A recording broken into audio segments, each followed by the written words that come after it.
একটু গুরুত্বপূর্ণ জায়গায় একেবারে জিগাতলা মোড়, মানে এটা আমরাও আতঙ্কে থাকি যে এটা এখানে হুট করে বন্ধ করে দিলে এটা আবার আমাদের জন্য পেরেশানি হয়ে যাবে। আমরা যে বলবো যে তোমার বাবা কোথায়, আমরা বলি যে জেলখানা। এটা যে একটা সন্তানের কাছে কতটা লজ্জাজনক, আসলে এটা ওই সন্তানটাই বুঝবে যে ভুক্তভোগী।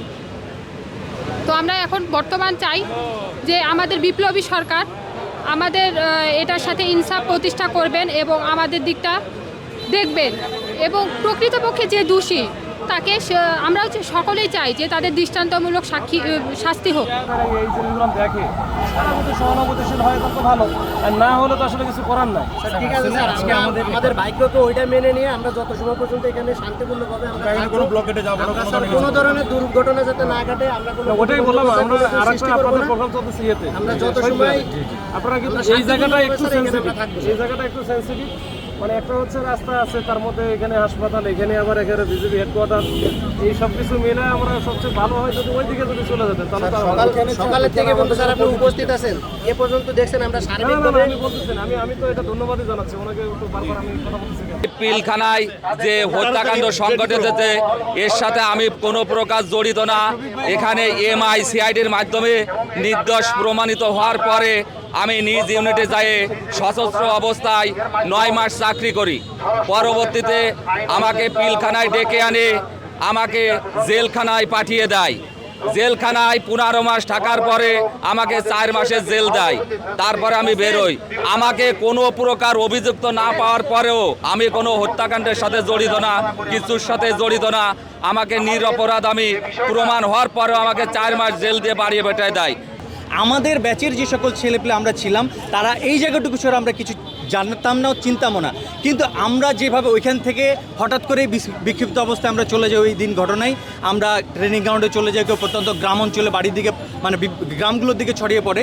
তো এই হলো আমাদের অবস্থা ছিল। কিন্তু কি কারণে কিভাবে আমাদেরকে বিতাড়িত করা হলো আজকে পর্যন্ত আমরা এটা সুনির্দিষ্ট কারণ জানি নাই। যখন আমাদেরকে ওখান থেকে ফেরত পাঠানো হয় তখন আমাদেরকে অতি কৌশলে তৎকালীন সরকার আমাদেরকে পাঠাইছে। একবারে 50 জন 60 জন করে করে আলাদা পাঠানো হয়। পাঠাতে সময় আমাদের সাথে মিথ্যা কথার আশ্রয় নেওয়া হয়। বলা হয় যে তোমাদেরকে পরবর্তীতে ডেকে, এখন যেহেতু বিচার কার্যক্রম বিডিআরে চলছে, পরবর্তীতে তোমাদেরকে ডেকে তোমাদের প্যাসিং প্যারেড বা কসম প্যারেড ডেকে তোমাদেরকে বিভিন্ন ব্যাটালিয়নে পোস্টিং দেওয়া হবে। আমরা অনেক অত্যাচার নির্যাতনের শিকার হয়েছি, আমরা আর চাচ্ছি না। এখন আমাদেরকে এই বাকি কয়েকটা দিন আমরা আমার বাবা মা বা আর যারা বাবা চাচারা আছেন বয়স্ক, তাদেরকে একটু স্বস্তির নিঃশ্বাস নিয়ে তাদেরকে একটু বাঁচতে দিন, এটা আমাদের অনুরোধ। আমরা দীর্ঘদিন চাকরি করছি, আমাদের যৌবনকাল চাকরিতে আমরা কাটিয়ে দিছি, আজ বৃদ্ধ বয়সে আমরা ধুকে ধুকে মরতেছি। এই বিষয়ে আমাদের দেখার কেউ নাই। বর্তমানে বৈষম্য বিরোধী সরকার, আমি মনে করি সবার কাছে বৈষম্য দূর করার জন্য আমাদের উপরে যে বৈষম্যমূলকভাবে বিদ্রোহের তকমা দিয়ে আমাদের সাজা দেওয়া হয়েছিল, সেই সাজা থেকে আমাদেরকে মুক্তি দিয়ে আমাদের সেই বিদ্রোহের তকমা বাদ দিয়ে আমাদেরকে চাকরিতে পুনর্বহাল করবেন, এই আমাদের দাবি এবং এই জন্য আমাদের এখানে অবস্থান।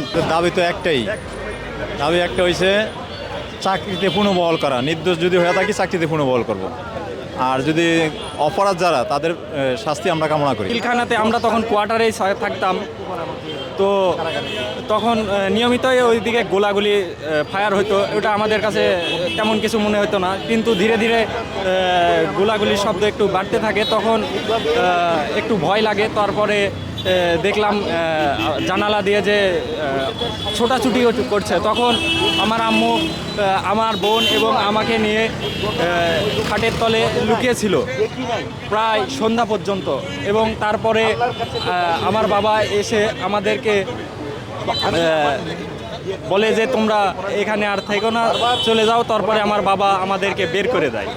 স্বরাষ্ট্র উপদেষ্টা মহোদয়ের পক্ষ থেকে আমাদেরকে যে আশ্বাস দেওয়া হয়েছিল যে 15 মার্চ আমাদেরকে নিয়ে একটা সদুত্তর দিবে বা আমাদেরকে নিয়ে চিন্তাভাবনা করবে, দুঃখের বিষয়ে আমরা সেই উত্তরটা এখনও পাইনি। তারই ধারাবাহিকতায় আজ পিলখানা 4 নম্বর গেটে এক দফা এক দাবির জন্য আমরা যে সুষ্ঠু অবস্থান কর্মসূচি পালন করছি, আমরা চাই যে আমরা যাদের অধীনে আমাদের পিতৃ সমতুল্য আমাদের ডিজি মহোদয়, আমাদের যে অভিভাবক, তিনি আমাদেরকে আমাদের যে ন্যায্য দাবি সকল ধরনের সুযোগ সুবিধা সহ চাকরিতে পুনর্বহাল করে আমাদেরকে পুনরায় বাহিনীতে ফিরিয়ে নেবেন